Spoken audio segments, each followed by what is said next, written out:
Avui estem en l'acte de celebració del 25è aniversari de la nominació de Barcelona com a seu olímpica.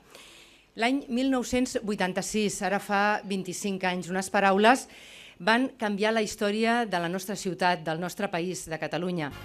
A la ville de Barcelona.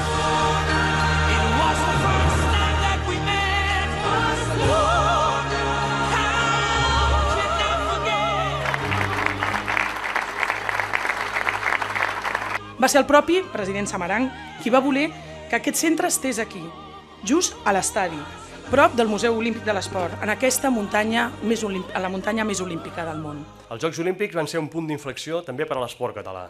Van posar Catalunya al mapa mundial de l'esport i aquest llegat ens continua ajudant a dia d'avui encara per seguir treballant i fer créixer el nostre esport.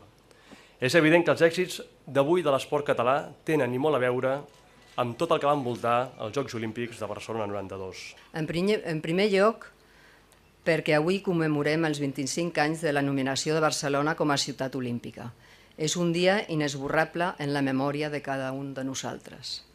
Avui, tant el meu germà Juan Antonio com jo i la resta de la família ens sentim molt agraïts a la ciutat de Barcelona. Gràcies per haver fet realitat aquest centre d'estudis olímpics i de l'esport Joan Antoni Samaranch.